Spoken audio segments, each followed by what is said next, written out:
ആദ്യം അഡ്വക്കേറ്റ് ഷിബു മീരാൻ, ഇപ്പൊ മുനമ്പം വിഷയത്തിൽ 10 മിനിറ്റ് കൊണ്ട് തീരുമാനമുണ്ടാക്കും എന്ന് പ്രതിപക്ഷ നേതാവായിരിക്കെ പറഞ്ഞതിന് ശേഷം മുഖ്യമന്ത്രിയായപ്പോൾ മുഖ്യമന്ത്രി വി ഡി സതീശൻ പറഞ്ഞത് 8ന്റെ പണി തന്നിട്ടാണ് പോയ സർക്കാർ പോയത് എന്നാണ്. അതിന് ഉന്നയിക്കാൻ വാദങ്ങളുണ്ട്. ഇതിപ്പോൾ പക്ഷേ ഈ വഖഫ് ബോർഡുമായി ബന്ധപ്പെട്ട 16ന്റെ പണി സ്വന്തം വാങ്ങിയോ?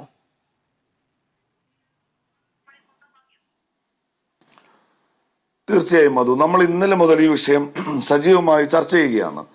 ഈ ചർച്ചകളിലാകെ കേരളത്തിലെ ഇപ്പോഴത്തെ സംസ്ഥാന സർക്കാർ എന്തോ ഒരു നിലപാട് സ്വീകരിച്ചാൽ അതിലെന്തോ കുഴപ്പമുണ്ട് എന്നുള്ള മട്ടിലാണ്. ഇപ്പൊ ഇന്നലെ നടന്ന ചർച്ചകളിൽ ഉടനീളം നമ്മൾ കൊടുത്തിട്ടുള്ള ഒരു അഫിഡവിറ്റിൽ ഞങ്ങൾ സെക്ഷൻ 14 പുതിയ വഖഫ് നിയമത്തിലെ സെക്ഷൻ 14 കംപ്ലൈ ചെയ്യും എന്ന് പറഞ്ഞതിനെയാണ് വിമർശന വിധേയമാക്കിയത്. ഞാനിപ്പോൾ കുറച്ച് ഡോക്യുമെന്റ്സ് മാധുവിന് അയച്ചിട്ടുണ്ട്. എനിക്ക് അധികം സമയം വേണ്ട, ഞാൻ ഒരുപാട് പഴയ കാലത്തേക്ക് പോകുന്നില്ല. ഇന്നലെ സംസ്ഥാന വഖഫ് ബോർഡിന് വേണ്ടി KS ഹംസ, അതിന്റെ ചെയർമാൻ, ഇപ്പോ സുപ്രീം കോടതിക്ക് മുൻപാകെ സമർപ്പിച്ചിട്ടുള്ള ഹർജി, ആ പെറ്റീഷനിൽ പറയുന്നത് അതിന്റെ part N, because the petitioners herein are not against the constitution of the Waqf board in accordance with the section 14 of the United Waqf Management എന്ന് വെച്ചാൽ ഉമീദ് ആക്ടിന്റെ സെക്ഷൻ 14 അനുസരിച്ച് വഖഫ് ബോർഡിന്റെ കോൺസ്റ്റിറ്റ്യൂഷന് ഞങ്ങളെ എതിർക്കുന്നില്ല എന്ന് KS ഹംസ എന്ന ഇപ്പോഴത്തെ വഖഫ് ചെയർമാൻ കൊടുത്തിട്ടുള്ള, ഇപ്പോ സുപ്രീം കോടതിയുടെ മുന്നിൽ നിൽക്കുന്ന പെറ്റീഷനിൽ പറഞ്ഞു വെക്കുന്നുണ്ട്.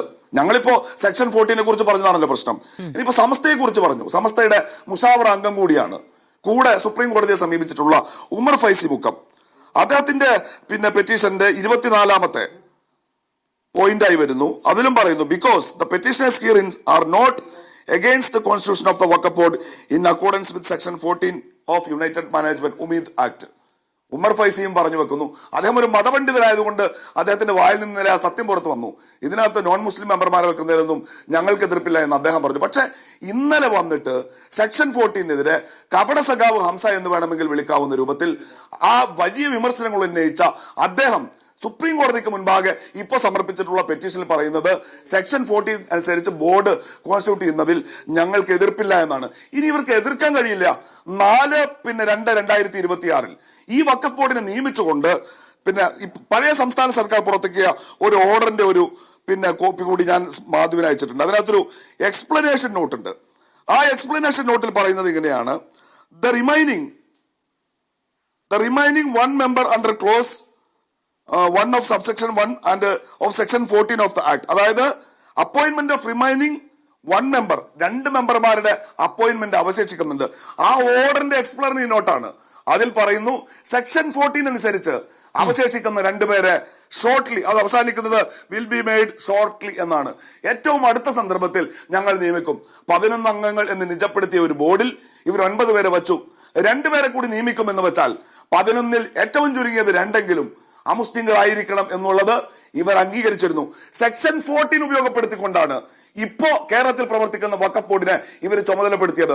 ഇവര് പുറത്തിറക്കിയ 4/2/2026 ആ ഓർഡറാണ് ഇപ്പൊ ബഹുമാനപ്പെട്ട ഹൈക്കോടതിക്ക് മുൻപാകെ ചലഞ്ച് ചെയ്യപ്പെട്ടത്. അതിൽ വഖഫ് ബോർഡിന്റെ പ്രവർത്തനങ്ങളിൽ ചില നിയന്ത്രണങ്ങൾ കേരള ഹൈക്കോടതി കൊണ്ടുവന്നത്. ഇനി തമിഴ്നാട് സർക്കാരിന്റെ കേസ് കൂടി വരികയാണല്ലോ. ഇപ്പൊ ഇന്നലെ ഞാൻ ചോദിച്ചൊരു ചോദ്യമുണ്ട്. ഇവിടെ വഖഫ് ബോർഡിന് വേണ്ടി ഹാജരാകുന്ന സുപ്രീം കോടതിയിലെ അഭിഭാഷകൻ, അവരുടെ സീനിയർ എൻഗേജ്മെന്റിനായിട്ട് വരുന്ന സീനിയർ കൗൺസിൽ, അദ്ദേഹത്തിന്റെ പേര് ചിദംബരേഷ് എന്നാണ്. അദ്ദേഹം കേരള ഹൈക്കോടതിയിലെ ജഡ്ജിയായിരുന്നു. വിരമിച്ച് അധികം വൈകാതെ ഇവിടുത്തെ BJP സംസ്ഥാന പ്രസിഡന്റായിരുന്ന K. സുരേന്ദ്രന്റെ സാന്നിധ്യത്തിൽ നിർമ്മല സീതാരാമനിൽ നിന്ന് BJP അംഗത്വം സ്വീകരിച്ച ഒരു അഭിഭാഷകനാണ് ചിദംബരേഷ്.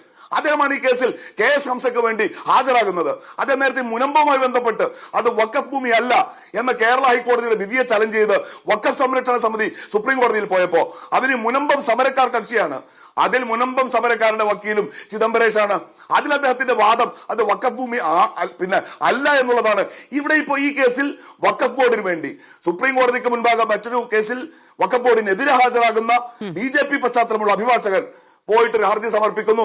ആ പെറ്റീഷനിൽ സെക്ഷൻ 14 അനുസരിച്ച് ബോർഡ് പുനഃസംഘടിപ്പിക്കുന്നതിൽ ഞങ്ങൾക്ക് എതിർപ്പില്ല എന്ന് ഇന്നലെ വരെ പറഞ്ഞ പച്ചക്കള്ളം, ഞങ്ങളെ സെക്ഷൻ 14 പേരിലാണല്ലോ ഇന്നലെ ക്രൂശിച്ചത്, ആ കള്ളം ആവർത്തിക്കുന്നു. ഗൂഢാലോചന എവിടെയാണെന്ന് കൃത്യമാണ്.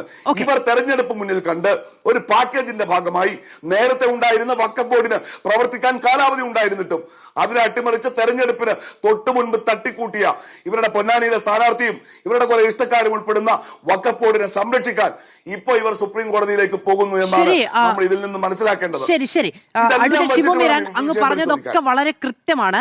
അങ്ങ് കൃത്യമായി ആ ഓരോ പോർഷനായി എടുത്തു പറഞ്ഞുകൊണ്ടാണ് പറയുകയും ചെയ്തത്. അതായത് ഈ പറയുന്ന സെക്ഷൻ 14 അംഗീകരിക്കുന്നുവെന്ന് ഇന്നലെ വിമർശിച്ചവർ ഇന്ന് നിലപാടെടുത്തിരിക്കുന്നു കോടതിയിൽ. അതായത് ഈ മരവിപ്പിച്ചത് റദ്ദാക്കണമെന്ന് ആവശ്യപ്പെട്ട് കോടതിയിൽ പോയ ഇപ്പോഴത്തെ ബോർഡ്, ഹംസ അടക്കമുള്ളവർ കോടതിയിൽ പറഞ്ഞിരിക്കുന്നത് ഞങ്ങൾ സെക്ഷൻ 14 അനുസരിക്കാം എന്നുള്ളത് തന്നെയാണ്. അങ്ങ് പറഞ്ഞത് വാലിഡായ പോയിന്റാണ്. ശരി, അതായത് LDF കാലത്ത് അവർ രൂപീകരിച്ച വഖഫ് ബോർഡും അതിന്റെ ചെയർമാനും ആ നിലപാടെടുത്തിരിക്കുന്നു. അത് നമുക്ക് ചോദിക്കാമെന്നേ. അഡ്വക്കേറ്റ് കെ അരുൺകുമാർ ഇവിടെ ഉണ്ടല്ലോ. നിങ്ങളുടെ നിലപാടോ എന്നതാണല്ലോ നമ്മുടെ ചോദ്യം. നിങ്ങൾ ഹൈക്കോടതിയിൽ എടുത്തിരിക്കുന്ന നിലപാട്, അവരുടെ നിലപാട് മോശമായതുകൊണ്ടാണല്ലോ മുസ്ലിം മത സാമാന്യത്തെ, ന്യൂനപക്ഷത്തെ ഒറ്റുകൊടുക്കുന്നു എന്നുള്ളതാണല്ലോ നിങ്ങളുടെ നിലപാട്. ആ നിലപാട് സ്വീകരിച്ച നിങ്ങൾ കോടതിയിലെടുത്ത ആ നിലപാടിനെ കുറിച്ച് ഇനി പറയൂ. തീർച്ചയായും ഇപ്പൊ ഞാൻ പറഞ്ഞല്ലോ, ഈ ബോർഡിനെ, ഇപ്പോൾ നിലവിൽ പ്രവർത്തിക്കുന്ന ബോർഡിനെ ഇവർ കോൺസ്റ്റിറ്റ്യൂട്ട് ചെയ്തത് പുതിയ വഖഫ് നിയമത്തിലെ സെക്ഷൻ 14 പ്രകാരമാണ്. അതിനകത്ത് അവശേഷിക്കുന്നത് ഞങ്ങൾ ഉടനെ ഫില്ല് ചെയ്തേക്കാം, വിൽ ഫിൽ ഷോർട്ട്ലി എന്നൊരു ഓർഡറിനെയാണ് ഇപ്പോൾ ബഹുമാനപ്പെട്ട ഹൈക്കോടതിക്ക് മുൻപാകെ ചലഞ്ച് ചെയ്തിരിക്കുന്നത്. ഹൈക്കോടതിക്ക് മുൻപാകെ ഉമീദ് ആക്ട് ഉണ്ട്, അതിൽ റദ്ദ് ചെയ്യപ്പെടാത്ത സെക്ഷൻ 14 എല്ലാ പ്രൊവിഷൻസും ഉണ്ട്. പക്ഷെ ഹൈക്കോടതി മുൻപിൽ നിർഭാഗ്യവശാൽ പിണറായി സർക്കാരും സതീശൻ സർക്കാരും ഇല്ല. സർക്കാർ പുറത്തിറക്കിയ ഒരു ഓർഡറിനെ ചലഞ്ച് ചെയ്യുമ്പോൾ ഞാൻ ഒരു കാര്യം ഉറപ്പിച്ച് പറയാം, ഈ സെക്ഷൻ 14 ഈ നോൺ മുസ്ലിം ഇൻക്ലൂഷൻ എന്ന ആ ഭാഗം ബഹുമാനപ്പെട്ട രാജ്യത്തിന്റെ സുപ്രീം കോടതി റദ്ദാക്കിയിട്ടില്ല. മാധു, സുപ്രീം കോടതിയിലാണ് നമുക്കൊരു കേന്ദ്രം പാസാക്കിയ ഒരു ആക്ടിനെ ചലഞ്ച് ചെയ്യാൻ കഴിയുക. അത് ഞങ്ങൾ ചെയ്തിട്ടുണ്ട്, കേന്ദ്ര സർക്കാർ ചെയ്തിട്ടുണ്ട്. അങ്ങനെ കോടതിയിൽ പോയവരുടെ പട്ടികയിൽ ലീഗില്ലേ? അഡ്വക്കേറ്റ് ഷിബു മീരാൻ, ലീഗിന്റെ ആ നിലപാടിന് വിരുദ്ധമായി, കോൺഗ്രസിന്റെ ആ നിലപാടിന് വിരുദ്ധമായി കെ സി വേണുഗോപാൽ പറയുകയാണ് ദേശീയ നേതൃത്വത്തിൽ ദേശീയ നിലപാട് മാറിയിട്ടില്ല എന്ന്. അപ്പോ കോൺഗ്രസിന്റെ ദേശീയ നിലപാടിൽ, കോൺഗ്രസിന്റെ സംസ്ഥാന നിലപാടിൽ, കോൺഗ്രസിന്റെ UDFന്റെ സംസ്ഥാന നിലപാടിൽ ഒക്കെ മാറ്റമുള്ളൊരു നിലപാട് എന്തിന് കോടതിയിൽ സ്വീകരിച്ചു എന്നതാണ് ചോദ്യം. ഇവിടെയാണ് യഥാർത്ഥത്തിൽ വലിയൊരു തെറ്റിദ്ധാരണ സംഭവിക്കുന്നത്. രാജ്യത്തിന്റെ പാർലമെന്റ് പാസാക്കിയ ഒരു നിയമം, അതിന്റെ വ്യവസ്ഥകൾ, അത് ഭരണഘടനാ വിരുദ്ധമാണ്, അത് അൾട്രാ വൈറസ് ആണ് എന്ന് പറഞ്ഞ് നമ്മൾ സുപ്രീം കോടതിയെ സമീപിച്ചിട്ടുണ്ട്. അത് സുപ്രീം കോടതിക്ക് മുൻപാകെ ഒരു കേസാണ്. അതിനൊരു ഇൻട്രീം ഓർഡർ പുറത്തു വന്നു. അതിൽ ചില കാര്യങ്ങൾ സുപ്രീം കോടതി എടുത്തു കളഞ്ഞു. പക്ഷേ സെക്ഷൻ 14 എടുത്തു കളഞ്ഞിട്ടില്ല. ഇവരിപ്പോ പുതിയ ഉമ്മീദ് ആക്ട് അനുസരിച്ച് ഒരു ഓർഡർ പുറത്തിറക്കിയപ്പോൾ അവശേഷിക്കുന്നത് ഞങ്ങൾ ഫില്ല് ചെയ്തേക്കാം എന്നൊരു എക്സ്പ്ലനറി നോട്ട് എന്തിനാ എഴുതി വെച്ചത്? അത് ആ ഓർഡറിന്റെ ഭാഗമല്ല. എന്നിട്ടും അത് എന്തിനാ എഴുതി ചേർക്കുന്നത്? ആരെങ്കിലും കോടതിയിൽ പോയാൽ സെക്ഷൻ 14 ഏതെങ്കിലും ഒരു പ്രൊവിഷോ ഞങ്ങൾ സ്വീകരിക്കുന്നില്ല എന്ന് ഇന്നത്തെ ലീഗൽ പ്രിൻസിപ്പിൾ അനുസരിച്ച് രാജ്യത്ത് ഒരു ഗവൺമെന്റിനും ഒരു കോടതിക്ക് മുൻപാകെയും പറയാൻ കഴിയില്ല. കാരണം പാർലമെന്റ് അംഗീകരിച്ച് നമ്മൾ സുപ്രീം കോടതിയിൽ ചോദ്യം ചെയ്തു. സുപ്രീം കോടതി റദ്ദ് ചെയ്തിടത്തോളം ആ നിയമം ജീവിച്ചിരിക്കുകയാണ്. ആ സെക്ഷനിൽ ഈ പറയുന്ന നോൺ മുസ്ലിം ഇൻക്ലൂഷൻ ഉണ്ട്. തമിഴ്നാടിന് അതിന് സ്റ്റേ കൊടുത്തിട്ടില്ല. തമിഴ്നാടിനോട് പറഞ്ഞിട്ടുള്ളത് നിങ്ങൾ ഒരു നെസസിറ്റി, ഒരു ഡോക്ട്രിൻ ഓഫ് നെസസിറ്റി അനുസരിച്ച് തമിഴ്നാടിന്റെ വഖഫ് ബോർഡ് തുടർന്നും പ്രവർത്തിച്ചോട്ടെ. പക്ഷേ ഇനി ഈ കേസ് കേൾക്കുമ്പോൾ നിങ്ങൾ ഈ നോൺ മുസ്ലിം ആളുകളുടെ പേരുകൾ കൂടി തരണം എന്നാണ് പറഞ്ഞിട്ടുള്ളത്. അപ്പൊ നിയമപരമായി ഒരു വാചകം ഞാൻ പറഞ്ഞു. ഒറ്റ കാര്യം അഡ്വക്കേറ്റ് ഷിബു മീരാൻ, പക്ഷേ ഈ വഖഫ് ബോർഡ് നിങ്ങളുടെ രാഷ്ട്രീയ താല്പര്യം അനുസരിച്ച് നിങ്ങൾ നോമിനേറ്റ് ചെയ്ത ആളുകളല്ല നിലവിലുള്ളത്. നിങ്ങൾക്ക് അതുമായി ബന്ധപ്പെട്ട് ബുദ്ധിമുട്ടുകളുണ്ട്. ഉമീദ് പോർട്ടൽ രജിസ്ട്രേഷൻ അടക്കമുള്ള കാര്യങ്ങളിൽ നിങ്ങൾ അധികാരത്തിൽ വന്ന സമയത്ത് 8ന്റെ പണി നൽകിയെന്ന് പറഞ്ഞത് ഈ പറയുന്ന ഈ ബോർഡിനെ കുറിച്ചാണ്. നിങ്ങൾക്ക് രാഷ്ട്രീയ താല്പര്യവും നിങ്ങൾക്ക് രാഷ്ട്രീയമായ ബുദ്ധിമുട്ടുകളും ഉണ്ട്, ശരി. പക്ഷെ അത് റീകോൺസ്റ്റിറ്റ്യൂട്ട് ചെയ്യുക മാത്രമാണ് ഈ ബോർഡിനെ ഇല്ലാതാക്കുക എന്നുള്ള രാഷ്ട്രീയ ലക്ഷ്യം നിറവേറ്റാൻ വേണ്ടി നിങ്ങൾ ഇത് ഉപയോഗിച്ചോ, അതുവഴി ഒറ്റുകൊടുത്തോ എന്നുള്ളതാണ് ചോദ്യം.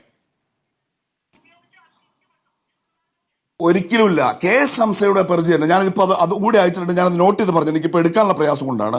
KS ഹംസയുടെ പെറ്റീഷനിൽ തന്നെ അവർ പറയുന്നത് സംസ്ഥാന സർക്കാർ ഹൈക്കോടതിയിൽ ഇത് ഡിസ്മിസ് ചെയ്യണം എന്നാവശ്യപ്പെട്ടിട്ടും സോളിസിറ്റർ ജനറലിന്റെയും പെറ്റീഷണറുടെയും merely the arguments of solicitor general and the petitioner എന്ന് പറയുന്നു, അവരുടെ മാത്രം വാദം കേട്ടിട്ടാണ് ഇത് നടപ്പാക്കിയത്.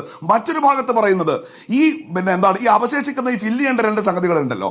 ബാർ കൗൺസിലിൽ നിന്ന് ഒരാളെ എടുക്കണം, പരാജയപ്പെട്ട MLAക്ക് പകരം പുതിയ MLA കൊടുക്കണം, ഈ ഒഴിച്ചിട്ടിരിക്കുന്ന 2 നികത്തണം. ഇതിന് സംസ്ഥാന സർക്കാർ താല്പര്യമെടുത്തില്ല. ഏത് സംസ്ഥാന സർക്കാർ?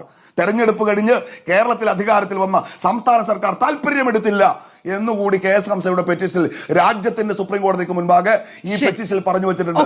ഞങ്ങൾ ഇതിനെ അട്ടിമറിക്കാനോ ഇതിലേക്ക് ആളെ കുത്തിക്കയറ്റാനോ ഒരു താല്പര്യവും തിടുക്കവും കാണിച്ചിട്ടില്ല എന്ന് പറഞ്ഞു വെക്കാനാണ് സ്മൃതി മാധു ഞാൻ ഇത്രയും നേരം പറഞ്ഞത്. ഞങ്ങൾ ഒരു തിടുക്കവും കാണിച്ചിട്ടില്ല.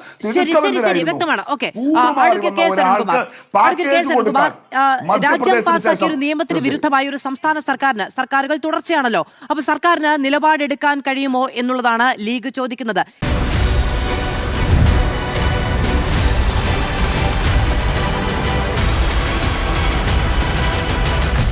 ഡിബേറ്റ് വിത്ത് മാധു സജി